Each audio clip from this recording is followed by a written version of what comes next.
சந்திரனை வைத்து மட்டுமே பலன் சொல்லிட்டு இருந்தால் இது சாதகமாக இருக்குமா அப்படின்றது இப்போ கேள்வியாக. இன்னும் பார்த்தீங்கன்னா வெஸ்டர்ன் அஸ்ட்ராலஜின்றது பார்த்தீங்கன்னா சூரியனை அடிப்படையாக கொண்டது.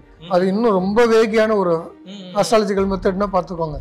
அப்போ வானியல் சாஸ்திரமும் ஜோதிடமும் ஒன்றா தான் பயணிச்சுட்டு இருந்தது. போக போக தான் இரு பிரிவுகளாக பிரிஞ்சு போகுது. ஒருத்தர் ரோகிணி நட்சத்திரத்தில் பிறக்கிறாரு, மாமாக்கு ஆகாதுன்னு, ஆயில் நட்சத்திரத்தில் பிறகு மாமியாருக்காக, இந்த மாதிரி எல்லாம் சொல்றாங்க இல்லையா? அவங்களுக்கு உண்மையிலேயே ஆயில் நட்சத்திரத்தில் அவங்க இருக்காங்களான்னா இல்லை. மூல நட்சத்திரம் வந்து அனுமா இருக்கு, அதனால மூல நட்சத்திரக்காரங்களுக்கெல்லாம் கல்யாணமே நடக்காது. இப்போ மூல நட்சத்திரக்காரங்களாம் கல்யாணம் பண்ணாமல இருக்காங்க. பாரம்பரியத்தை நம்ம மாற்றல, ஆனா இவங்க ஜென்ம நட்சத்திரம்னு அங்கேயே நின்றுட்டாங்க. அதை தான் சொல்றோம். நம்ம என்ன பண்றோம், ரெஃபரன்ஸ் பாயிண்ட்டை மட்டும் மாற்றோம். ஏஎல்பி லக்னம் எங்க போயிட்டு இருக்கு அப்படின்றத பார்த்தா தான் அக்யூரேட்டான விஷயம். நீங்க எங்க இருக்கீங்கன்னு தெரியும். நான் வந்து பிறக்கும் போது 3 கிலோ இருந்தேன்னு இப்பயும் பேசிக்கிட்டே இருக்கிறதுல என்ன அர்த்தம் இருக்குது? இப்போ வயசுன்னு ஒன்று கனெக்ட் பண்ணாதான் இந்த சர்க்கியூட்டே கம்ப்ளீட் ஆகுது. அதை தான் புதுவுடைமூர்த்தி சாரனுடைய இன்வென்ஷனா நம்ம இங்கே பார்க்குறோம். இந்த மாதிரி ஒரு அமைப்பு இருக்கும்போது நான் ஒரு பரிகாரம் பண்ணிட்டேன் அப்படின்னா அந்த கிரகங்கள் காணாமல் போயிடுமா? நீங்கள் இந்த குற்றத்தையே உணராமல் நீங்கள் என்ன பரிகாரம் பண்ணாலும் அது ஒன்றும் நடந்துடாதுங்க. நீங்கள் கோடி ரூபாய் கொடுத்து பண்ணுங்க, அது ஒன்றும் வேலை செய்யாதுங்க. நீங்கள் என்ன மாற்றம் உங்களுக்குள்ளார நடக்கணும்.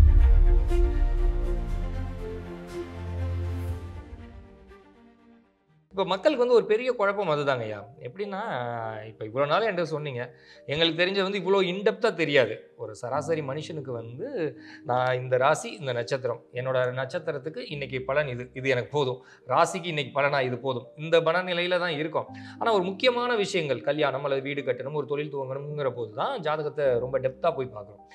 அப்போ ஆஸ் பர் உங்களோட ஏஎல்பி இதுபடி அவங்களுக்கு வந்து இந்த ராசி இந்த நட்சத்திரம் இந்த லக்னம் இதிலேயே முடிஞ்சிடுறாங்க. இப்போ இன்னைக்கு உள்ள சூழலுக்கு என்னோட ஜாதகத்தை போய் பார்த்தா நீங்கள் அதை எப்படி ஆரம்பிப்பீங்க? இப்போ நீங்கள் சொன்ன மாதிரி ஒருத்தருக்கு வந்து ரோஹிணி நட்சத்திரம் ரிஷப லக்னம் அல்லது ரிஷப ராசின்னு வச்சுக்கோங்களேன், கும்ப லக்னம். ஸோ இவங்களுக்கு வந்து எந்த அளவில் மாறி இருக்கும்? நம்ம வந்து அக்யூரசி எதுன்னு பார்த்தோம், நம்ம லக்னம் தான் அக்யூரசி பார்த்தோம். கரெக்டா? இப்போ புதுவுடைமூர்த்தி ஐயாவுடைய ஆய்வு வந்து என்ன அப்படின்னு பார்த்தீங்கன்னா வேற எதுவுமே மாற்றலை சார். ஏன்னா நிறைய பேர் வந்து என்ன சொல்லுவாங்க அப்படின்னு பார்த்தீங்கன்னா, புதுசா ஏதாவது ஒண்ணுமே இல்லை, புதுசா எதுவும் நம்ம இன்வென்ட் பண்ணல. வயதை மட்டுமே வைத்துக்கொண்டு சார் வந்து என்ன பண்ணாரு அப்படின்னு பார்த்தீங்கன்னா, அந்த லக்னத்தை மட்டும் நகர்த்தி இருக்காரு. லக்னம் அங்கேதான் இருக்கு, இன்னும் அங்கேதான் இருக்கு. அதை ரெஃபரன்ஸ் பாயிண்டா வச்சுக்கிட்டு, ரெஃபரன்ஸ் பாயிண்ட் எது? நீங்க உங்க வீட்டுல இருந்து கிளம்புறீங்க, இந்த ரெஃபரன்ஸ் பாயிண்ட் எது? உங்க வீடு தான். ஓகேங்களா? இங்க வந்திருக்கீங்க, டிராவல் பண்ணி இங்க வந்திருக்கீங்க.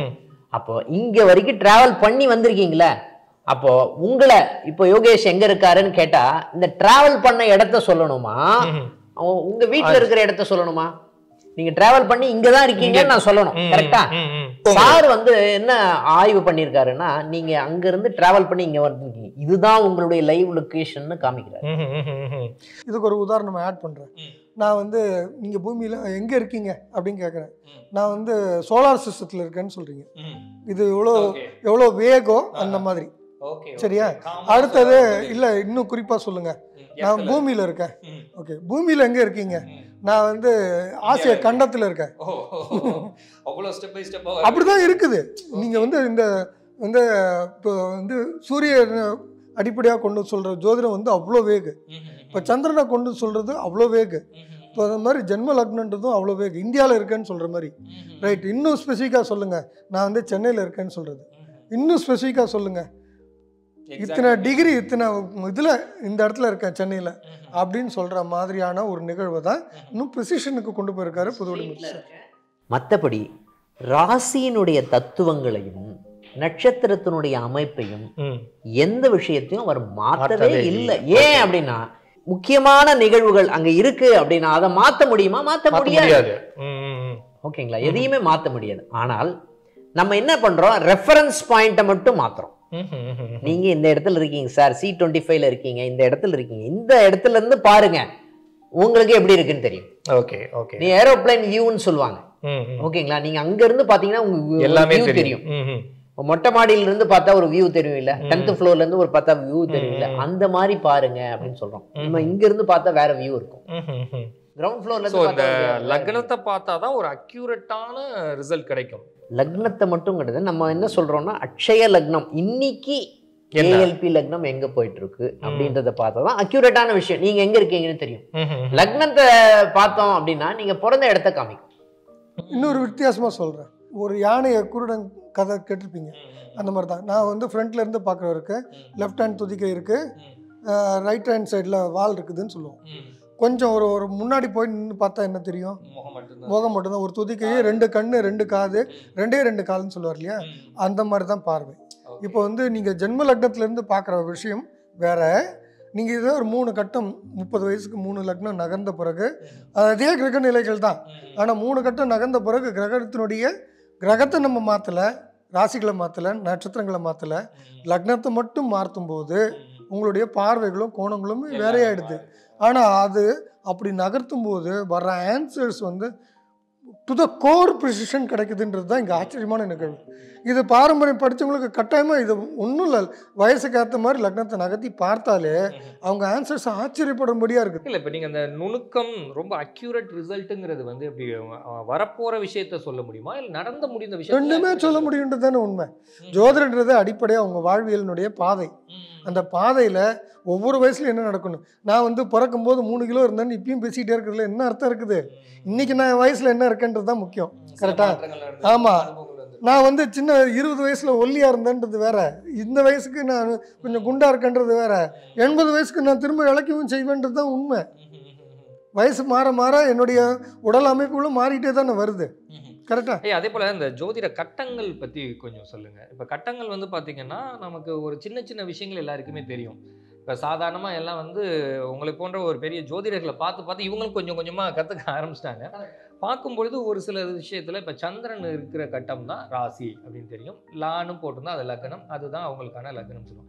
நட்சத்திரம் அதை வந்து கண்டுபிடிக்க முடியாது, கஷ்டம்னு நினைக்கிறேன். நட்சத்திரம் கண்டுபிடிக்கிறதுக்கு அது ஏதாவது இருக்கு? சின்ன சின்ன அடிப்படைகள் தான். படிக்கணும்னு முடிவு பண்ணிட்டா முழுசாக படிக்கணும். சத்யா சார் அழகாக சொன்னார், அறகுறையான ஞானம் ரொம்ப டேஞ்சர். அது வந்து எனக்கு வந்து நான் யூடியூப்பை பார்த்து ஆப்ரேஷன் கற்றுக்கிறேன்ற மாதிரி நிகழ்வாயிடக்கூடாது. சரியா? அதை கற்றுக்கணும்னு முடிவு எடுத்தீங்களா முறையாக கற்றுக்கோங்க. ஏல்பி தான் படிக்கணும்னு கூட சொல்லுங்க, வேற எங்கேயாவது போய் படிங்க, உங்களுக்கு எது ஒத்து வருதோ அதை செய்யுங்க, ஆனால் படிங்க. ஏன்னா இது அடிப்படை வந்து உங்கள் வாழ்வியல் இது. அதனால உங்களுக்கு ஜோதிடம் பற்றி கட்டாயமாக தெரிஞ்சிருக்கணும். இல்லை, அது ஒரு பேசிக்கான விஷயங்கள் எதாவது இருக்கா சார்? இப்போ கட்டத்தை பார்த்தா ஒரு நட்சத்திரம் எப்படி கண்டுபிடிக்கிறது? நம்ம வகுப்புலேயே பார்த்தீங்கன்னா 4வது நாளில் ஒரு வகுப்பு நடத்தும். சத்யா சார் தான் நடத்துவார் அந்த பாடத்தை. ஆதிபத்தியம்னு சொல்லுவோம். ஆதிபத்தியம்? ஆமாம். அதிபதி ஆதிபத்தியம். அதிபதின்றது இப்போ ஜனாதிபதின்னு கேட்டிருப்பீங்க, நாட்டினுடைய அதிபதி ஜனாதிபதி. கரெக்டா? அந்த மாதிரி ஒவ்வொரு கட்டத்துக்கும் ஒரு அதிபதி இருக்கார் இல்லையா, அதுதான் அதிபதின்னு சொல்றது. சார், நீங்கள் இப்போ சொன்னீங்க அந்த ஆதிபத்தியம் அப்படிங்கிற ஒரு விஷயம் தான் அந்த லக்னத்தை பேஸ் பண்ணி ஸ்டடி பண்ணுறது, அனலைஸ் பண்ணுறது. ஆதிபத்தியம்னா என்ன சார்? அதை பற்றி கொஞ்சம். அதிபதின்ற வார்த்தையை முதல்ல புரிஞ்சுக்கும். ஜனாதிபதின்ற வார்த்தையை கேட்டிருப்போம். ஒரு நாட்டுக்கு ஜனத்தினுடைய அதிபதி, நீதிபதி. சூப்பர், அதே தான். ஒரு விஷயத்துக்கான பொறுப்பானவர்னு அர்த்தம். இவ்வளவுதான் அதிபதி. நீதிபதி ஜனங்களுக்கு அதிபதி, ஜனாதிபதி. கரெக்டா? அந்த மாதிரி அதிபதி அப்படிங்கிறது ஒவ்வொரு ராசிக்கும் அதிபதி இருக்காங்க. மேஷத்துக்கு அதிபதி செவ்வாய், ரிஷபத்துக்கு அதிபதி சுக்கிரன், மிதுனத்துக்கு அதிபதி புதன். அப்படிங்கிறது ஒரு 12 கட்டம் இருக்குது. 12க்கும் ஒரு அதிபதி, அந்த வீட்டுக்கு ஓனர், அதுதான் அதிபதின்றது. இந்த அதிபதிகள் கணக்கு வச்சுக்கிட்டு எந்தெந்த வேலைக்கு என்னென்ன பொறுப்பு. 12 வீடு இருக்குன்னா 12 பொறுப்பு. ஒரு ட்ரெயின் இருக்குதுன்னா 12 கம்பார்ட்மெண்ட் இருக்க மாதிரி. சரியா? அப்போ லக்னம் எதுவோ அதுதான் இன்ஜின். இதை ஞாபகம் வச்சுக்கிட்டிங்கன்னா போதும், இவ்வளோதான் விஷயம். ஆனால் இதை வந்து 4வது கிளாஸில் சார் பாடம் நடத்துவார். இந்த ஆதிபத்திய கணக்குன்னு சொல்லுவார். இந்த ஆதிபத்திய கணக்கு தெரிஞ்சிட்டாலே உங்கள் ஏஎல்பி லக்னம் என்னென்ன, ஜென்ம லக்னத்துலேருந்து ஏஎல்பி லக்னம் இன்னைக்கு வயசுக்கு என்ன லக்னம்னு எடுத்துட்டிங்கன்னா அதுக்கே ஒரு ஜென்ரலாக கிரகமே அடைக்காமல் கிளாஸில் எல்லாருமே பலன் சொல்லுவாங்க. அது வந்து 70% பர்ஃபெக்டாக இருக்கும். இவ்வளோ இன்ட்ரெஸ்டிங்கான விஷயம் இருக்குது. 3க்கும் 4க்கும் உடையவர் சனி பகவான். இப்போ விருச்சிக லக்னம் 3க்கும் 4க்கும் உடையவர் சனி பகவான்னா 3ன்னா முயற்சி, 4ன்னா சுகம். இவர் சுகத்துக்கும் முயற்சிக்கும் அதிபதி யாரு? சனி பகவான். இந்த சனி பகவான் 3, 4 நல்ல ஆதிபத்தியங்கிறனால இந்த முயற்சிகள் நல்லா இருக்கும். சுகமாக இருப்பாருன்னு பலன் சொல்லிடலாம். அம்மா மூலியமான முயற்சி, இல்லைன்னா இளைய சகோதரன் மூலியமா சுகம் அப்படின்றது கிடைக்குமானா கிடைக்கும்னு வந்துடும் பதில்.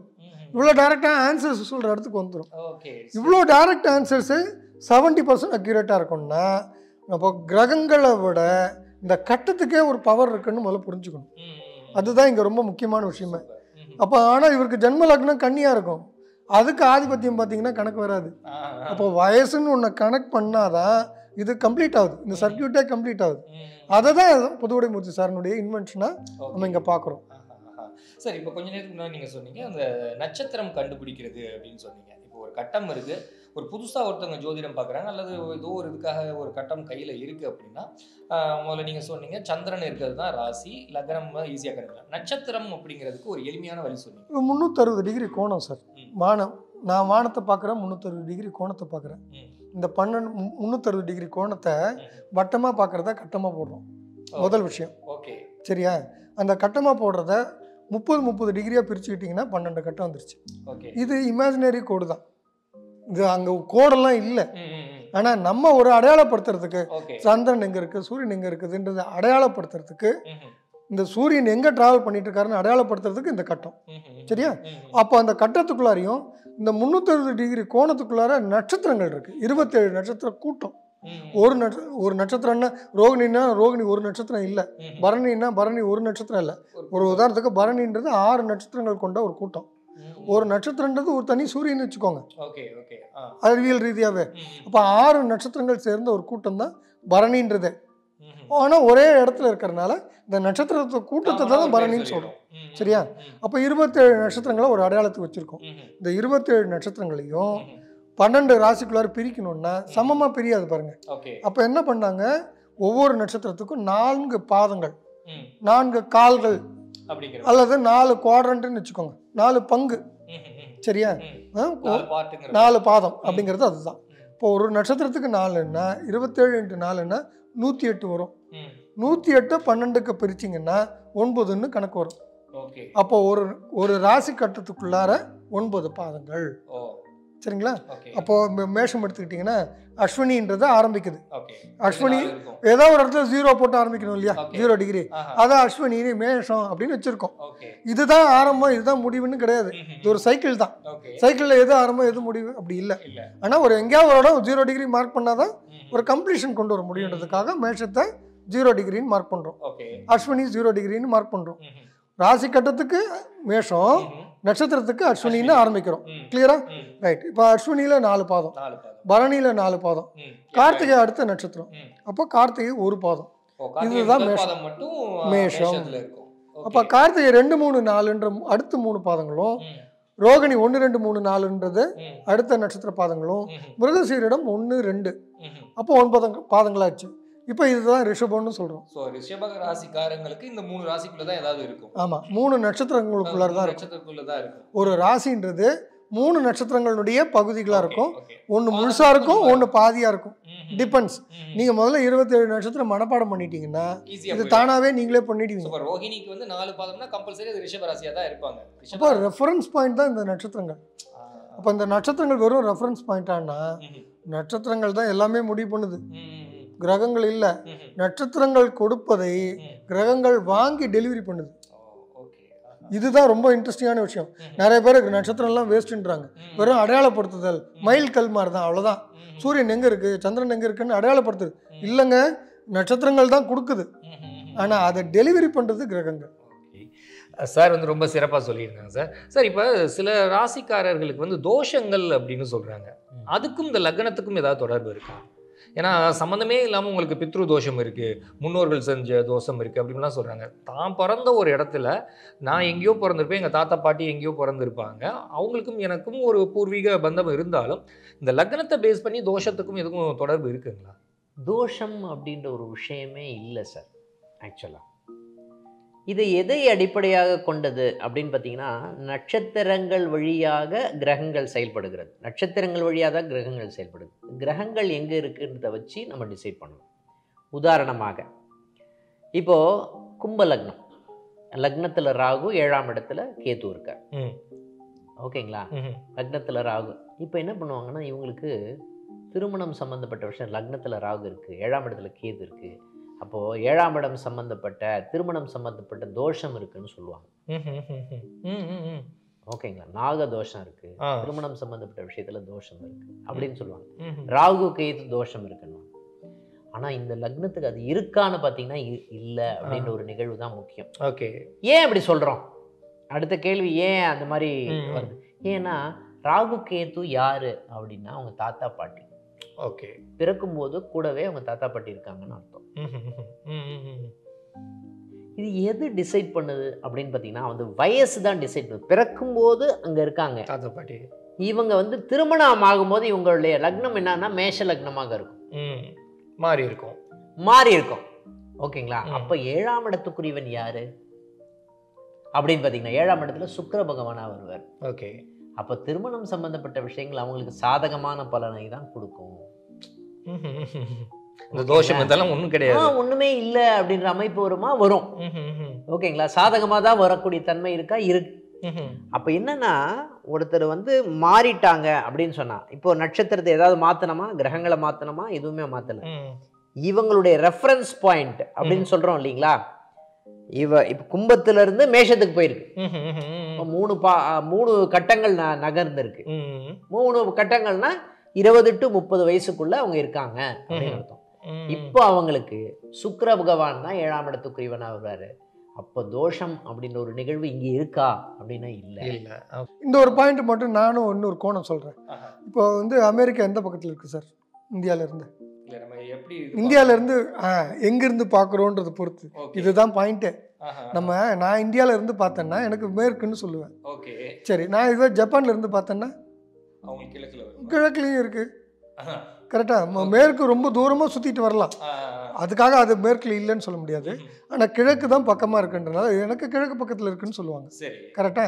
அப்போது ஒரு எங்கே இருந்து பார்க்குறீங்கன்றது பொறுத்து தான் அது இருக்குது இல்லைன்றது.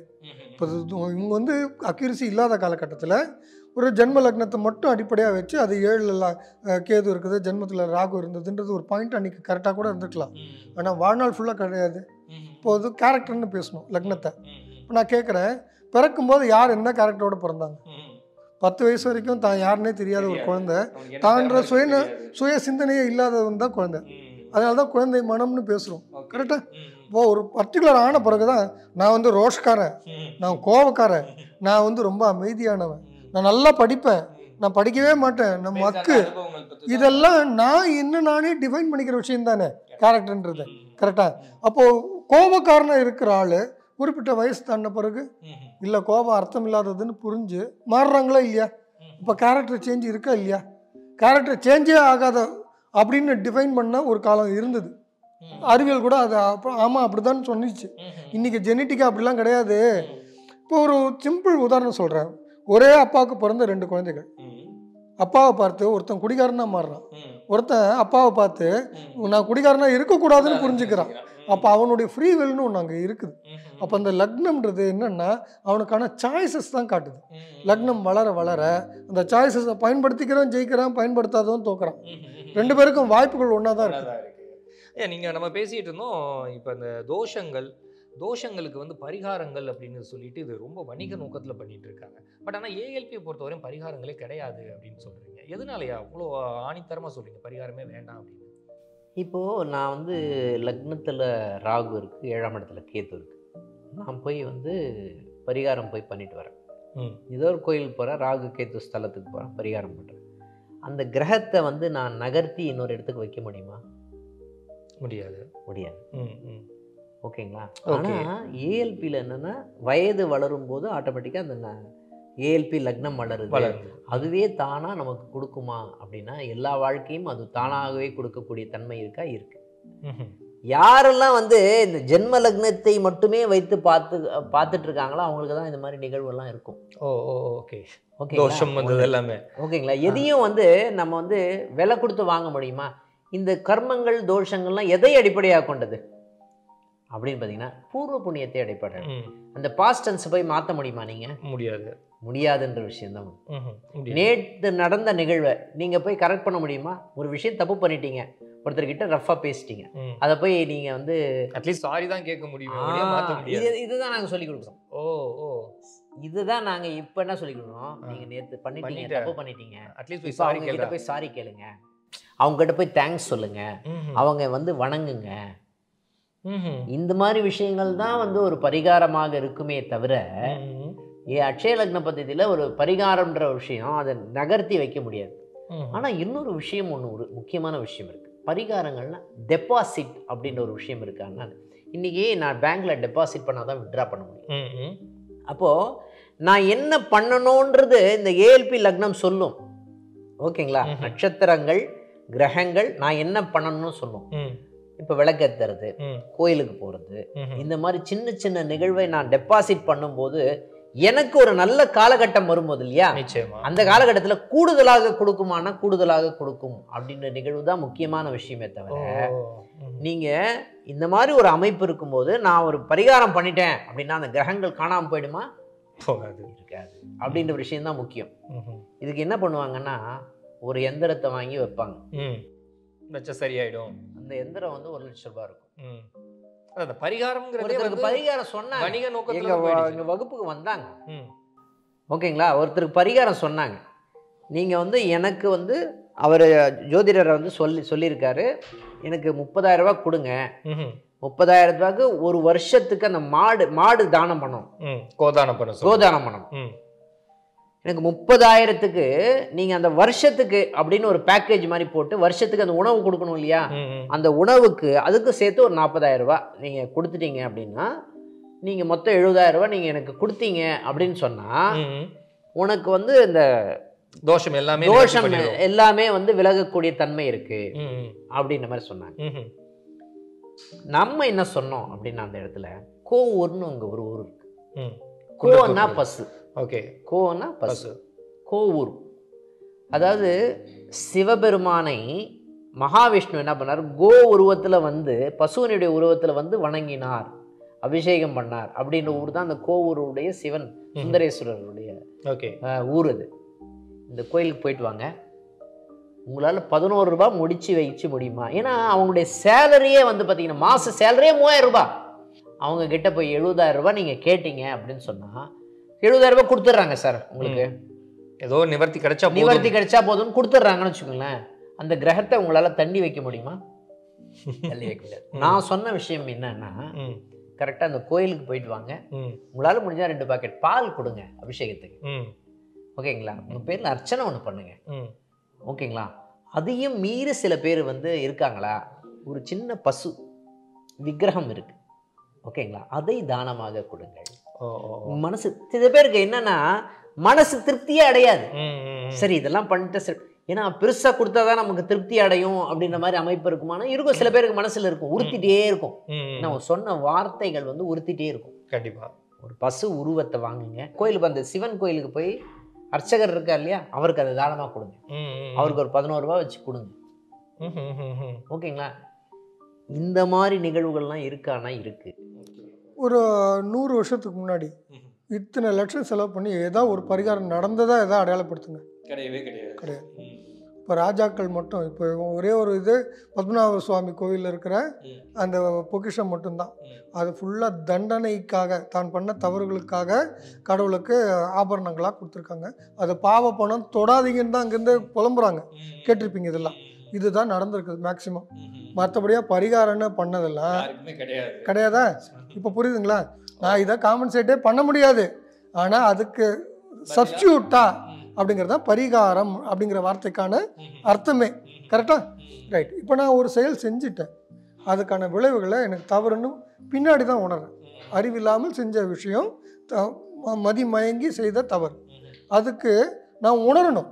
அதுதான் பரிகாரம். முதல் விஷயம், நான் உணராமல் நான் தப்பு பண்ணிகிட்டே தான் இருப்பேன், நான் கன்டினியூ பண்ண போகிறேன்னா இந்த பரிகாரங்கள் முதல்ல வேலை செய்யாது.